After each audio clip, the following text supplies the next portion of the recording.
Soy Fernando Díaz Villanueva, hoy es 15 de junio de 2021 y esto es La Contracrónica.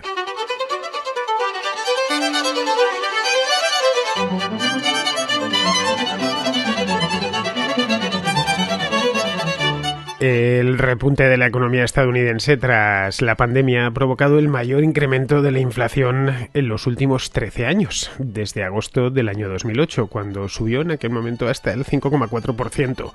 El índice de precios al consumidor subió en el mes de mayo de este año, es decir, el mes pasado, un 5% con respecto al año anterior. La inflación subyacente, que excluye las categorías de alimentos y energía, que son por lo general volátiles, subió un 3,8% en mayo con respecto al año anterior.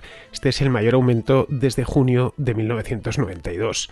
Los consumidores estadounidenses comprueban atónitos cómo se ha encarecido de un modo repentino pues muchos de los artículos que compran y de los servicios que solicitan, especialmente algunos artículos caros como los automóviles, cuyo precio ha subido muy por encima de la inflación. Otros productos como el mobiliario, los billetes aéreos o las prendas de vestir también aumentaron bruscamente de precio. Durante el mes pasado venían ya aumentando de precio desde antes. Los datos son de cualquier modo en parte engañosos, ya que la comparación se realiza sobre las cifras de hace un año, del año 2020, cuando la población en Estados Unidos se encontraba confinada y la economía semiparalizada. No se podía apenas salir a la calle, por lo tanto no se podía consumir mucho. Durante la primavera de 2020 los precios en Estados Unidos y en el resto del mundo se desplomaron debido al colapso en la demanda de muchos bienes y servicios. Si lo comparamos con los índices de hace 2 años, es decir, de mayo de 2019, la subida es más moderada. Los precios generales han subido aproximadamente un 2 y pico por ciento, un 2,5% de manera exacta.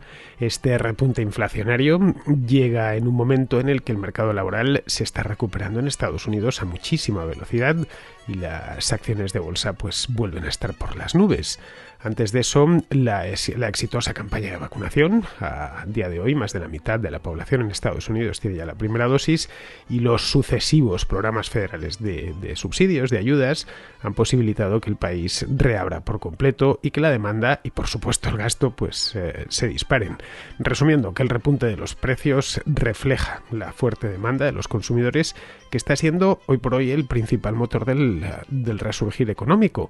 El PIB creció un 6,5% en el primer trimestre del año, por lo que muchos temían que toda esta actividad repentina, una actividad que se ha acelerado a lo largo de los últimos 2 meses, desembocase en también un resurgir de la demanda, combinado con algunos cuellos de botella, algunos importantes en la oferta, lo que ha terminado alumbrando un aumento generalizado de los precios. Lo que muchos temen ahora es que esto haya llegado para quedarse.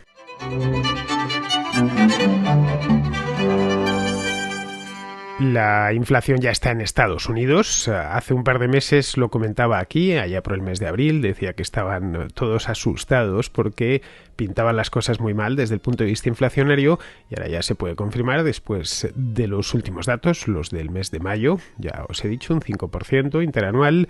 Bueno, y a medio plazo hay bastante presión alcista sobre los precios, tanto por supuesto en los Estados Unidos como en otras partes del mundo, también en Europa, entre otras cosas porque la gente ha vuelto a la calle a gastar, se ha creado mucho dinero nuevo y las materias primas, o ciertas materias primas, por lo menos el petróleo, como comentaba aquí la semana pasada, han subido de precio. Vamos, que las razones hay que ir a buscarlas principalmente y de primeras en un repunte muy brusco de la demanda, es decir, había dinero embalsado, ahorrado durante la pandemia, que se ha puesto a circular ahora. Y luego además a esto habría que sumar la cantidad indecente de dinero de nueva creación que han ido creando los bancos centrales a lo largo del último año, básicamente dirigido a paquetes de estímulo, ayudas de todo tipo para sortear la crisis económica. Algunos piensan, empezando por la Reserva Federal, que esto es transitorio, que es algo puramente coyuntural, que van a tener que padecer un pequeño repunte inflacionario. Si es del 5% ya no es tan pequeño, claro. A ver, esto hay que ponerlo como todo en hay que ponerlo en la medida justa de que es Estados Unidos. Claro, si me están escuchando de Argentina o de, no digamos ya de Venezuela, dirán, un 5% no es nada. Para Estados Unidos o para la Unión Europea, un 5% de inflación es una inflación alta y da lugar a preocupaciones. Así que, por favor, os pido a los argentinos que tratéis de entenderlo o poneros en la perspectiva de un estadounidense o de un europeo, al que inflaciones del 5, del 6, del 7% le parecen bastante altas. Tened en cuenta que tanto en Estados Unidos como en Europa estamos acostumbrados a vivir con inflaciones que van del 1 al 2% de promedio. Si se nos va al 5, nos parece ya un auténtico disparate. Así que, dicho esto, hecho este pequeño inciso para los contraescuchas que están en países con problemas de verdad de inflación, pues podemos proseguir. Bien, la Reserva Federal dice que esto es coyuntural, que no va a durar mucho tiempo, que el incremento de precios se mantendrá unos meses y luego ya para finales de este año, principios del próximo, se volverá a la normalidad. Es decir, los precios volverán a subir anualmente lo que subieran antes de la pandemia, aproximadamente entre un 1,5%, un 2%. Lo primero que toca, por lo tanto, aquí es preguntarse si tiene razón la Reserva Federal cuando afirma que los aumentos de precios que estamos viendo ahora son temporales. Es esa cosa coyuntural de la que están hablando y que irán a menos a finales de este año o a principios de 2022. Mira, algunos tienen dudas bien fundadas y plantean ir eliminando parte o todos. Algunos dicen que no tiene ya ningún sentido. Yo estoy entre ellos. Yo creo que ya meter estímulos a una economía que se está recalentando no tiene sentido alguno. La economía se ayuda a sí misma. No es necesario que venga un político a poner dinero encima de la mesa. Pero bueno, que hay en Estados Unidos mucha gente diciendo, también en Europa, que no es necesario ya dar nuevos estímulos ni aprobar nuevos paquetes de rescate económico, y que los que se han aprobado pues que poco a poco se vayan retirando. Ya se amortiguó el golpe en el caso de que esos planes hayan amortiguado algo y se debe pasar página. Otros creen que los estímulos han sido magníficos y que además pueden seguir entregándose y creándose nuevos porque según ellos no contribuyen al aumento de los precios. Vamos, que el repunte inflacionario se debe casi en exclusiva a que la demanda de los consumidores ha crecido por factores fácilmente reconocibles en la calle, como que la economía se ha reabierto, los centros comerciales, los trabajos, etcétera, y había una suerte de demanda reprimida, que gente que quería consumir pero no podía o lo tenía muy difícil, de tal manera que ahora que hayan salido a la calle pues pueden comprar eso que quisieron comprar durante el año pasado, con la ventaja de que además ahora muchos de ellos tienen dinero en el bolsillo, ya sea dinero ahorrado durante la pandemia, dinero que no gastaron o dinero que les ha entregado directamente el gobierno. No olvidemos que en Estados Unidos se han aprobado billones con B de ayudas directas a la gente, es decir, cheques firmados por el gobierno federal, entregados en persona, a los ciudadanos. Hay gente que se lo habrá gastado ya y otros que directamente han guardado el cheque. Vamos, resumiendo, que estos vienen a decir que la gente no ha gastado porque no ha podido, es decir, no ha tenido ni dónde ni cómo hacerlo y que van a gastarlo todo ahora. Bien, ahora todo ha estallado y la oferta a duras penas puede atender la sobredemanda de los 3 últimos meses. Se han formado además algunos cuellos de botella en algunos sectores, como el del automóvil. Este está castigando también bastante a Europa y a otras partes del mundo. Esto se debe, curiosamente, no a que falte el acero o a que falte el caucho, qué sé yo, otros de que forman parte de las materias primas con las que se fabrica un automóvil, sino a la escasez mundial de semiconductores, a la que próximamente le dedicaré un programa. Esta escasez de semiconductores son los circuitos, que emplean pues desde una calculadora, un teléfono, hasta por supuesto un automóvil, especialmente los automóviles modernos, están llenos de chips por todas partes, no digamos ya si son eléctricos, en fin, ahí ya es caso aparte, pues son ordenadores andantes. Bien, pues hay una escasez mundial desde hace un tiempo y esto ha complicado la fabricación de vehículos nuevos. No es que los haya hecho más caros, es que ha imposibilitado en muchos casos que se puedan fabricar porque no les llegaban estos circuitos, estos semiconductores. Al haber menos oferta de automóviles nuevos, pues como es lógico ha subido su precio. Claro, mucha gente necesitaba un automóvil y lo necesitaba con urgencia para lo que fuese, así que lo que ha hecho es buscar ese automóvil en el mercado de segunda mano. Esto ha llevado a que también en el mercado de segunda mano, no hace falta que os recuerde que el mercado de segunda mano en Estados Unidos es gigantesco. Es el país que más automóviles tiene y además con una tasa de renovación bastante breve, es decir, que el estadounidense se cambia de coche muy a menudo. Sí que hay muchísimos en el mercado. Bueno, la típica figura que tenemos del estadounidense que vende automóviles usados, ¿no? Que aparece en televisión, en esos spots que son tan graciosos. Bueno, pues también han subido esos precios los precios de los automóviles de segunda mano. Ha creado cierta inestabilidad porque, caray, la oferta de segunda mano es bastante rígida. Hay la que hay y tiende a achicarse cuando las cosas van bien, porque pocos necesitan vender. En las crisis económicas sucede pues justo lo contrario. Para conseguir liquidez se vende lo que se tiene a mano. Esto cuando uno sabe que va a entrar en crisis, cuando empieza a ver anuncios de segunda mano por la ciudad y por todas partes, ¿no? Gente que pone a la venta su coche y lo coloca en el parabrisas. En lugar de se vende suelen poner algunos me venden, como si el coche se quejase por cambiar de dueño. Bien, en el caso de un momento como el que hay ahora mismo en Estados Unidos, no es de crisis económica, así que no hay tanta necesidad de vender los productos de segunda mano y los precios han subido inevitablemente. En un país como Estados Unidos, en el que todo gira en torno al automóvil, su precio es sensible, porque es algo que afecta directamente a la inflación. Los que creen que esto es temporal aseguran que la escasez de semiconductores no durará eternamente, que de un modo u otro se resolverá el cuello de botella actual que está en Extremo Oriente y que eso permitirá que en un plazo razonable de tiempo se vuelva a la normalidad. A ver, el planteamiento es correcto, esa es la verdad, al menos en el sector del automóvil. No va a durar siempre estos problemas en la cadena de suministro de los semiconductores, pero es que en una economía no solo se ofertan vehículos. Tomemos 3 variables. La primera sería la fuerza laboral. Eso por un lado. La segunda sería la demanda de los consumidores y ya luego por último las expectativas de inflación. El factor trabajo influye directamente en la inflación. Si los sueldos suben demasiado, pues se nota automáticamente la inflación. Cuando no hay suficientes trabajadores, los salarios van hacia arriba, es inevitable. Esos trabajadores, además, tienen más dinero para gastar, por lo que los precios de los bienes y los servicios suben. A partir de ahí ya puede describirse un círculo vicioso. Como los bienes y los servicios que consumen son más caros, los trabajadores exigen aumentos salariales y así sucesivamente. Se entra en ese círculo vicioso que os decía. No sabemos la verdad todavía porque es que no ha habido tiempo de ver la tendencia ni nada parecido.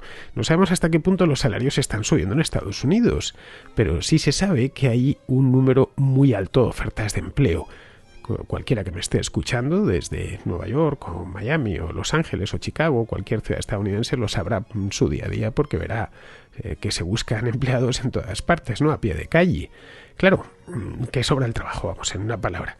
Para retener a los empleados, las empresas lo que hacen, sobre todo los empleados más valiosos, lo que hacen es aumentar los sueldos y ofrecen bonificaciones especiales. Donde antes no te pagaba el seguro dental, pues ahora sí te lo pago para animarte a que te quedes. Algunas empresas grandes, muy grandes, como puede ser el caso de Amazon o de McDonald's, que emplean a cientos de miles de personas, ya han subido los salarios de la plantilla, porque se les estaba yendo gente atraída por ofertas más generosas de otras empresas. Los que se quedan piden aumentos para desoír esas hipotéticas ofertas que les pueden llegar en cualquier momento. Lo que hacen las empresas es que reponen esas bajas con candidatos menos cualificados, que se ajustan lógicamente peor al puesto de trabajo. Vamos, cualquiera que ha trabajado en una empresa dentro de un sector muy activo, un sector que está en ese momento pegando fuerte, conoce bien este fenómeno. Se va la gente a otras empresas porque les pagan algo más y la empresa que dejan atrás pues tiene que reponer su puesto con alguien sacado de otra empresa o directamente del desempleo, pero que no encaja tan bien en su puesto. Habría que preguntarse si esto se mantendrá en el tiempo. Evidentemente no, nada es eterno. Pero claro, no tenemos ni idea de cuánto durará. Este otoño ya podremos mirar hacia atrás y observar lo que ha pasado. Entre tanto, todo son teorías.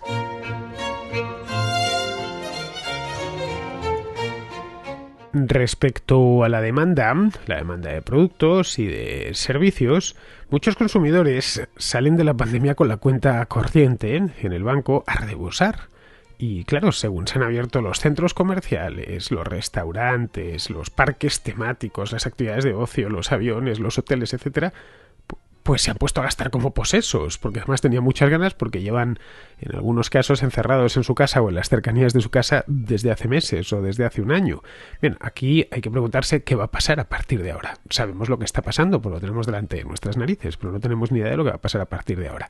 Y esta es la realidad. Sé que hay mucha gente sacándose la bola de cristal y poniéndola encima de la mesa y pasándole un pañito para sacarle lustre, pero vamos, la realidad es que no tenemos ni idea. No hay precedentes de una recesión en la que los ingresos de los hogares hayan mejorado, como ha sucedido con esta. Los ingresos de los hogares en general y en Estados Unidos. Es decir, el estadounidense tiene más dinero ahorrado hoy, en junio de 2021, de lo que tenía en el mes de junio de 2020. Tiene más dinero en el banco.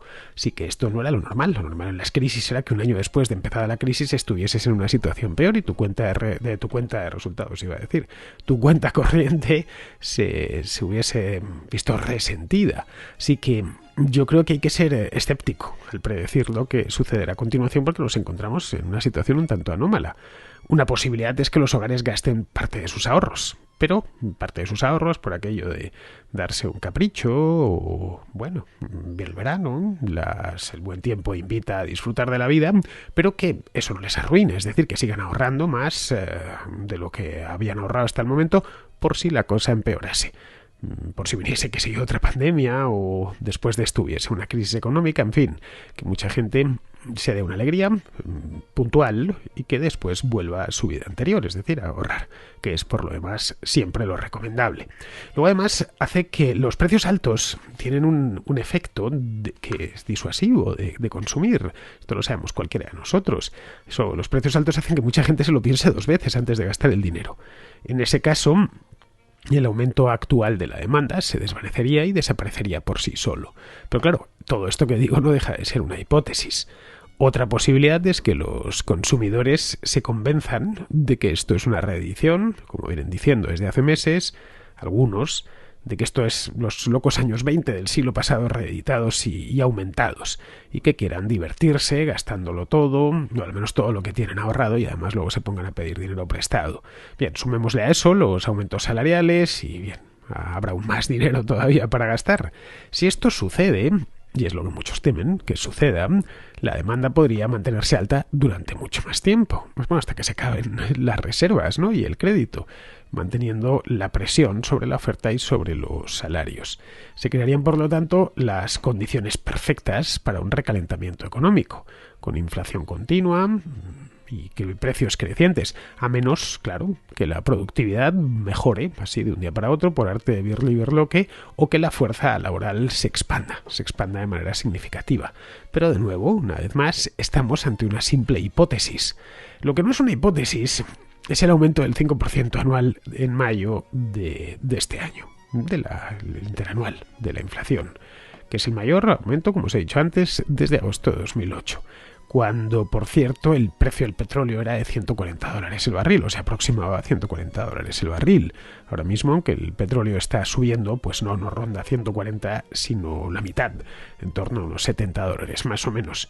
Como decía al principio, estos datos del 5%, que han dado mucho que hablar a lo largo de la última semana, hay que tomarlos con cautela, porque la comparación se realiza sobre las cifras de hace un año, de mayo de 2020, no sobre las cifras de mayo de 2019, que creo yo que sería lo justo. ¿Por qué? Pues porque el año pasado fue uno de los años más extraños de la historia económica reciente. El año pasado, por estas fechas, bueno, estas fechas ya estaban empezando a soltarnos, pero en el mes de mayo, en Estados Unidos y en Europa estábamos, si no confinados, semiconfinados, y la economía semiparalizada. Era más allá de lo que se podía comprar por internet. No, desde luego, salir de vacaciones imposible, salir a cenar en un restaurante, hace un año en Madrid era imposible. Estaban cerrados los restaurantes por la noche, y hasta hace no mucho tiempo pues hemos tenido toques de queda y cosas así. Así que si lo comparamos con hace un año nos equivocaríamos. Tendríamos que compararlo con los índices de hace 2 años, es decir, de mayo de 2019. Ahí vemos que la subida es más moderada. Los precios han subido desde mayo de 2019 un 2,5%. Esto sería, así grosso modo, medio punto por encima de la inflación promedio de los años anteriores a la pandemia. Es decir, desde 2015, que estaba muy bajita, a partir de 2016, que es cuando empezó a crecer la inflación por encima del 2, que ya rondó a partir de ahí en torno a un 2%. Unos años fue del 1,8, otros años del 2,1, pero vamos, en torno al 2%. Bien, ese medio punto que ha crecido extra podría convertirse, claro está, en un punto entero o en punto y medio a final de año. La demanda, que podríamos irnos tranquilamente a una inflación del 3,5%, comparada sobre la que hubo en el año 2019, comparando con cifras de 2019, de 2020, mucho más. Si la cosa sigue como está hasta ahora, la demanda se ha disparado mientras persisten, como acabo de mostraros, las limitaciones de oferta, especialmente en la mano de obra y en el transporte. Bien, y este es el punto en el que tendríamos que concentrar nuestra mirada en el factor político, que también existe. Hemos de mirar hacia el gobierno, que tiene su parte de culpa en este repunte de precios. El Congreso de Estados Unidos ha destinado varios billones, con B, billón en español, en ayudas directas, como os he dicho antes, de cheque, y luego ha disparado el gasto público en otras áreas, como la sanidad o las infraestructuras. Luego los tipos de interés de la Reserva Federal están a cero, es decir, que están negativos porque la inflación es alta, y la economía, entre tanto, pues según algunas estimaciones no oficiales, podría estar creciendo ahora mismo en Estados Unidos a tasas interanuales cercanas al 10%. Eso es lo que algunos calculan que podría estar creciendo, es decir, una economía que está en estos momentos corriendo un sprint.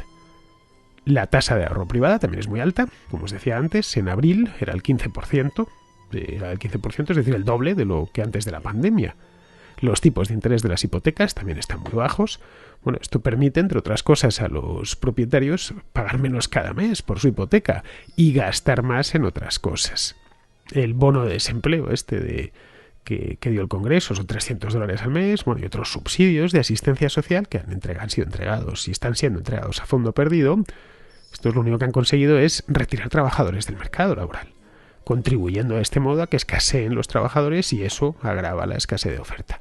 Es decir, que hay gente que entre $300 que agarra por aquí, otros 600 por allá, pues ya tiene 900 y no considera que tenga que trabajar porque va a ganar lo mismo, un poquito más, y va a tener que hacer 8 horas todos los días, ¿no? Y tener una semana de vacaciones al año. Estas ayudas sistemáticas, y cuando no están justificadas, cuando no media una tragedia por entre la ayuda y la persona, son contraproducentes porque desincentivan el trabajo. Bien, todo esto se refleja en precios más altos. En los últimos 12 meses, la inflación subyacente, sin alimentos y sin energía, aumentó, como os decía al principio, un 3,8%, casi un 4%. Mucho más para los automóviles de segunda mano. Aquí tengo el dato. Es que los automóviles de segunda mano han subido casi un 30%, un 29,7%. Los billetes de aéreos un 24%, algunos productos como las joyas, por ejemplo, un 14,7%, las bicicletas un 10,1%, el calzado un 7%, luego los precios de las materias primas, desde el petróleo hasta el cobre o la madera también se han disparado. Esto de la madera es curioso. Claro, esto en España no suena llamativo, porque aquí las casas no se suelen hacer de madera, pero en Estados Unidos es bastante común, sobre todo en ciertos estados. Bien, los precios de la madera han hecho que en algunas zonas las nuevas casas de madera se hayan encarecido en $35,000 por casa. En resumen, que lo que el Congreso dio en subsidios, la inflación se lo está quitando. Vamos, que no hay ninguna comida gratis, como aquello que decía Milton Friedman hace años. La Reserva Federal, como os he dicho, cree que todo esto es temporal, que la escasez de oferta se solucionará por sí misma y que, que el aumento de la demanda disminuirá. El gobernador de la Reserva Federal, Jerome Powell, podría incluso querer más inflación, ya que su doctrina consiste precisamente en eso mismo, en que hay inflación cierta pequeñita, según él quiere que la inflación promedie más del 2% durante un periodo de tiempo sostenido. Eso es lo que él quiere. No sé, como si fuese una especie de aprendiz de brujo y pudiese controlar todas estas fuerzas. Así que los próximos meses pondrán a prueba tanto a la Reserva Federal como a los mercados. La oferta monetaria en dólares ha aumentado muchísimo, pues ha aumentado un 30% desde finales de 2019 y el gasto federal es un 50% más alto. Ahora, luego los políticos siguen enredando. Los demócratas quieren aprobar otro proyecto de ley que contempla un gasto de 4 billones, de nuevo con B, de dólares, incluida una expansión masiva de los programas sociales. Todo eso tiene coste, claro. La Reserva Federal ha monetizado más de la mitad de la emisión de bonos del Tesoro durante el último año, ya comprando bonos, lógicamente, y esto pues, ha distorsionado sus precios y la asignación de capital. En fin, no sé, yo creo que entraña un gran riesgo que la Reserva Federal se sienta políticamente obligada a seguir monetizando la deuda del Estado, la deuda federal, y que no frene hasta que sea demasiado tarde. Lo que parece innegable es que en Washington están, y quien dice en Washington podríamos saltar a Bruselas y estaríamos en algo muy parecido, están llevando a cabo uno de los experimentos fiscales y monetarios más radicales de la historia, al menos en tiempos de paz. Incluso si la inflación resulta ser transitoria, como aseguró, dejará un reguero de víctimas a su espalda cuando las aguas vuelvan a su cauce.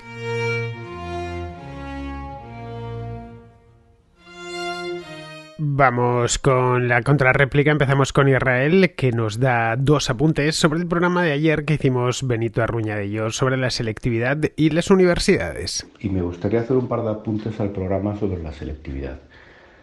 En primer lugar, recordar una anécdota deliciosa del señor Feijóo, porque al parecer Galicia era una de las comunidades perjudicadas en el tema de las notas y de los niveles. Y bueno, pues salió en prensa hace un par de años aquí en Galicia, en los medios locales, y el señor Feijóo se quiso poner a la cabeza de la manifestación. Pero claro, alguien le hizo la inevitable observación. A lo mejor habría que hacer un sistema de evaluación nacional, no autonómico. A lo que inmediatamente Feijóo dijo, bueno, habrá que buscar alguna solución a este tema, pero no nos volvamos locos. Eso de cosas nacionales, no.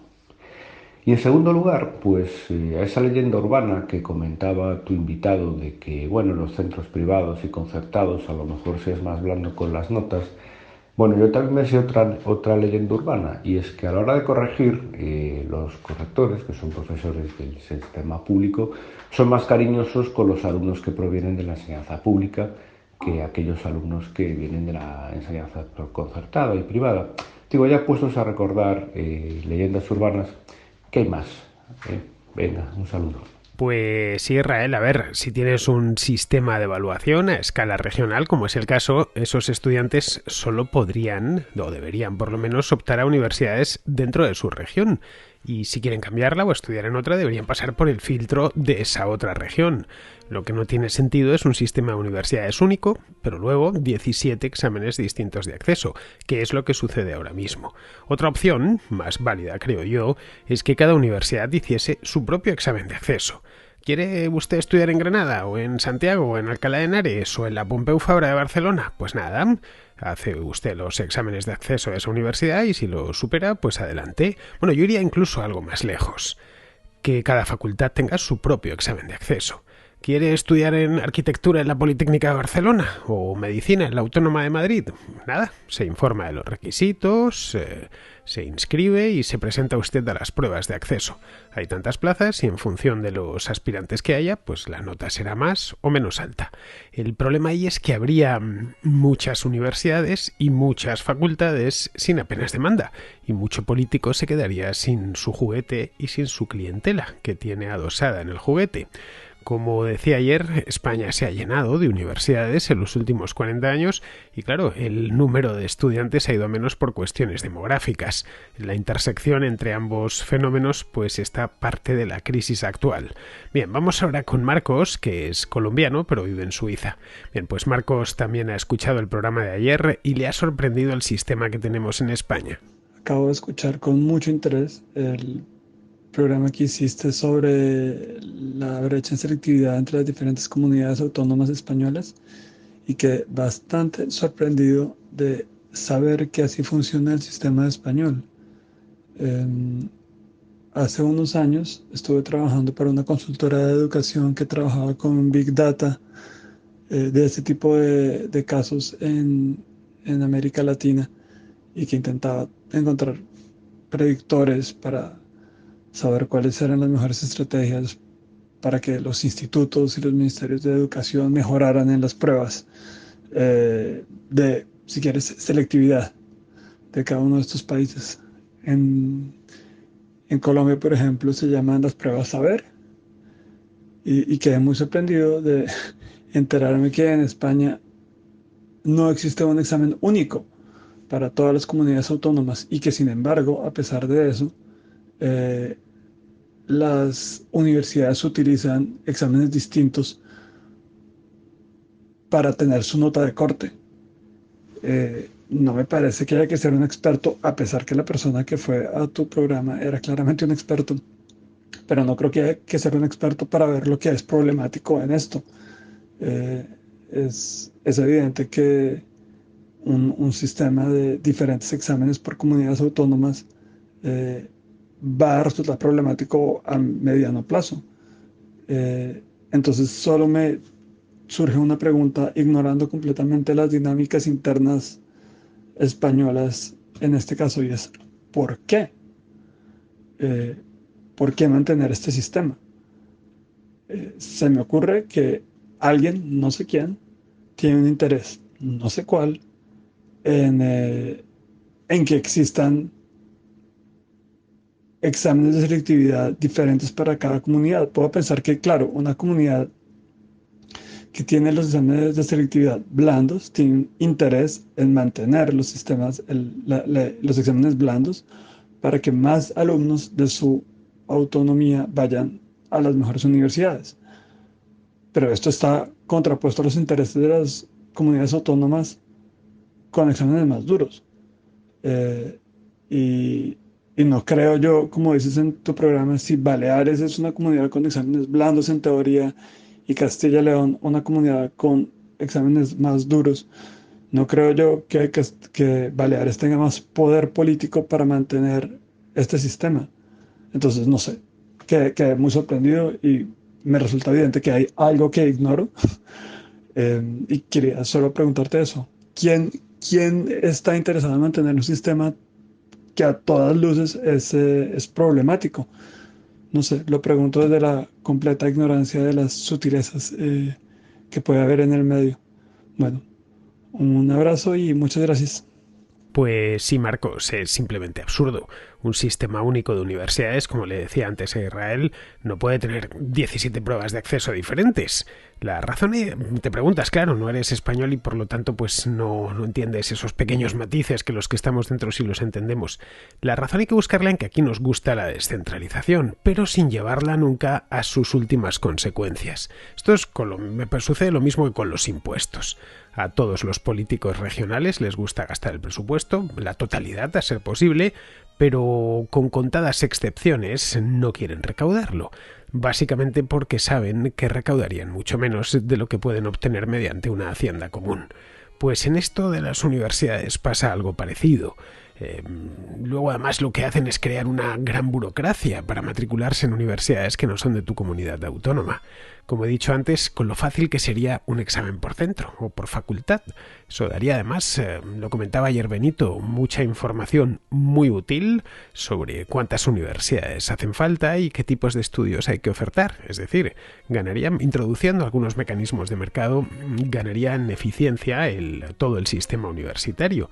Bien, seguimos con Javier, que es de Cádiz y que, bueno, sobre este mismo tema de la educación, incide en otro de los problemas, el exceso de titulados y la falta de técnicos. Hola Fernando y Contras. Con respecto a la contra de hoy de la brecha universitaria, quería comentar que sí que es verdad que con el tiempo los cambios legislativos y que cada comunidad por su cuenta se lo guisa y se lo come a su forma, la enseñanza ha ido deteriorándose, pero no es menos cierto que, contrariamente a lo que comenta este catedrático al que has invitado hoy, el engorde de notas y el enfoque del bachillerato a la prueba de acceso a la universidad se da tanto en los centros públicos como en los privados y en los concertados.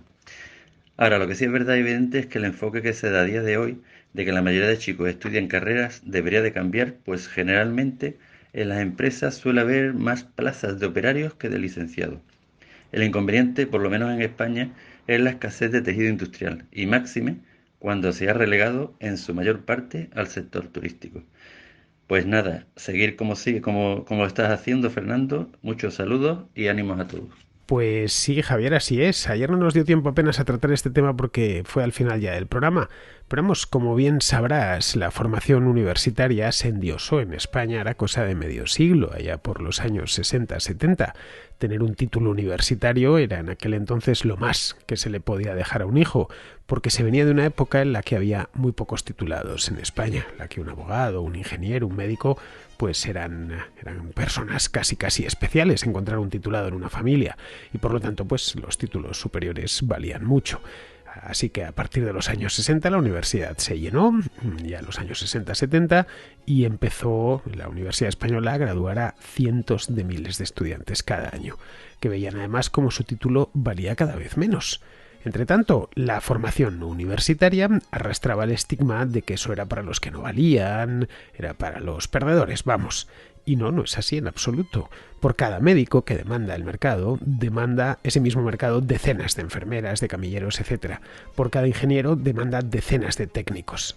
¿Qué necesidad hay de estudiar en la universidad algo que seguramente no te guste, para lo que quizá ni siquiera valgas, y que luego si terminas aprobando, que el índice de abandono en las universidades, en las carreras es altísimo, sobre todo en las difíciles, pero si consigues terminarlo lo apruebes con notas peladas? Si luego además, como hay tanta competencia, vas a emplearte unos años más tarde como técnico. Caray, para eso casi mejor que te hubieses formado directamente ya como técnico, habrías empezado a trabajar mucho antes y te hubieses ahorrado una gran frustración. Podrías haber empezado con tu proyecto vital muchísimo antes, haber incluso accedido a tener una vivienda, haberte casado antes si lo querías, en fin, que esto además prolonga la adolescencia muchas veces hasta entrada a la treintena. Bien, pues ya terminamos, vamos con Leonel, que es de Guatemala y que me abronca por no saber contar chistes. ¿Qué tal, Fernando? Deseo felicitarte por tu programa. Pues la vez pasada escuché que contaste un chiste acerca de un jorobado y un calvo. En realidad haces muy buen programa lo que es la contracrónica. Eres un muy buen relatador cuando haces la contrahistoria. Pero los chistes creo que no son lo tuyo. Ya que estuviste en Guatemala, me imagino que a lo mejor conoces o escuchaste hablar de velorio, así que te traigo el mismo chiste que contaste, pero con con la gracia con que se debe contar un chiste. Acá te lo dejo. Y el jorobado que iba por la calle así con la jorobita, y estaba un calvo en una esquina y le dijo: ¿qué llevas en la mochila vos? Tu peine, hijo de la gran puta. Bueno, Leonel, es el mismo chiste, efectivamente, pero yo lo cuento en un registro idiomático propio del español de España. Y ese que nos has puesto está en el registro idiomático propio del español de Guatemala. Luego hay otro elemento, si te fijas. En España no se suele elevar la voz cuando se cuenta un chiste. Lo haces por regla general de manera muy relajada y sueltas la tensión al final del chiste ya de un modo muy natural. En Guatemala, y esto lo pude ver y oír con mis propios oídos cuando vivía allí, me fijé que los chistes en televisión, recuerdo, bueno, el expresidente, Jimmy Morales, recuérdalo, era contador de chistes, era humorista antes de ser presidente, pues me fijé que los chistes en la televisión, incluso cuando te los contaban, casi se declamaban, me llamaba mucho la atención, se elevaba la voz y la parte final ya el humorista pues la resolvía cerca del grito.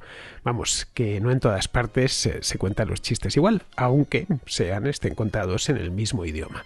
Bien, pues vamos a terminar ya, vamos con Pizarro, que nos habla de esto mismo que hablamos ayer, de la universidad. La universidad era la reunión, la concentración de la excelencia. Los mejores investigadores, docentes y estudiantes tratando de hacer avanzar el saber teórico y práctico. La democratización ha diluido la excelencia por la geografía y ha reunido a los excelentes con los mediocres, haciendo del avance del saber teórico y práctico una labor anárquica e individual. En estas condiciones, la universidad ofrece poco y los estudiantes obtienen poco. E incrementar el presupuesto en educación e investigación es sencillamente proponer tirar el dinero a la basura. En la carrera por la irrelevancia universitaria andan las comunidades autónomas con los institutos y colegios a su cargo, aplicados con fruición para abonar el terreno. Un cordial saludo de Pizarro. Y hasta aquí, queridos amigos, llega la contracrónica de hoy. Mañana la cosa va a estar complicada porque estoy en Sevilla y no sé si me va a dar tiempo a preparar una contracrónica en condiciones. En el caso de que me dé tiempo, pues evidentemente mañana habrá contracrónica. Si no me da tiempo por el viaje, etcétera, o porque me lían y me entretienen, pues os emplazo a que regreséis por aquí pasado mañana.